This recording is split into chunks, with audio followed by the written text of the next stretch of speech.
अध्यक्ष महोदय, मैं वित्त मंत्री जी को बजट पेश करने के लिए बधाई देना चाहता हूँ। इस साल बजट में कुछ नई दिशाएं दी गई हैं और पिछले साल की दिशाओं को आगे बढ़ाया गया है, परंतु जो लोग एक की तरह से सोचने के आदी हो गए हैं, उन्हें कोई दूसरी दिशा दिखाई नहीं पड़ती। पूंजीवाद और समाजवाद का नारा लगाने वाले लोग यह भूल जाते हैं कि दोनों के बीच में भी कोई रास्ता है। यदि निश्चित है कि हमें समाजवाद की ओर जाना है, समाजवाद की ओर जाने के लिए एक ही बार में पूंजीवाद को ख़त्म करना असंभव है। किसी भी देश में, यहाँ तक कि जहाँ से साम्यवाद आरंभ हुआ, वहाँ भी पूंजीवाद को तुरंत ख़त्म नहीं किया गया। अब देखना यह है कि उस रास्ते की ओर हम जा रहे हैं या नहीं।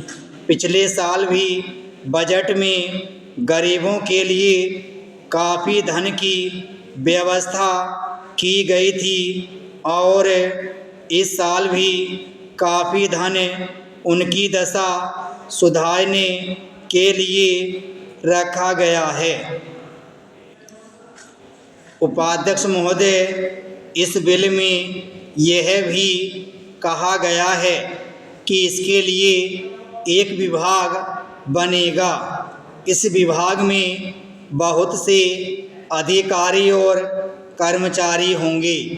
इस तरह से यह एक बहुत बड़ा विभाग बनेगा और जो धन लोगों से वसूल होगा, वह सब इस विभाग पर खर्च हो जाएगा। आपको यह बताना चाहिए कि किस दर से टैक्स लगेगा। ज़रूरत होने पर तो देश को हर तरह का कष्ट उठाना पड़ता है और उठाना चाहिए, लेकिन बिना ज़रूरत कष्ट उठाना या देश को कष्ट देने का क्या मतलब है। यदि देश पर किसी प्रकार का कष्ट या संकट आए तो सभी देशवासियों का कर्तव्य हो जाता है कि एकजुट होकर इनका मुकाबला करें। तभी देश उन्नति तथा प्रगति के मार्ग पर बढ़ सकता है।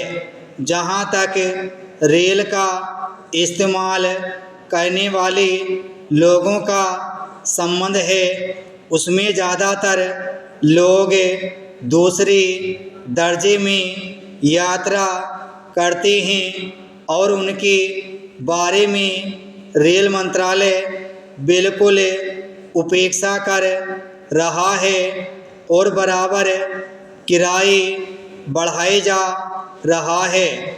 उसको जो सुविधा दी जानी चाहिए वह नहीं दी जा रही है। यदि देश में विकास का वातावरण पैदा करना है तो बचत और त्याग की बहुत आवश्यकता है। मैं चाहता हूं कि कम से कम जो यात्री लंबी यात्रा करते हैं उनको तो काफ़ी सुविधाएं दी जाएं। कई बार हम देखते हैं कि रेलवे स्टेशनों पर यात्री गाड़ियों में आवश्यकता से ज़्यादा टिकट यात्रियों को जारी कर दिए जाते हैं। इससे यात्रियों को काफ़ी परेशानियों का सामना करना पड़ता है। अतः मेरा सरकार से निवेदन है कि आवश्यकता से ज़्यादा टिकट जारी नहीं करना चाहिए। विराम स्टॉप।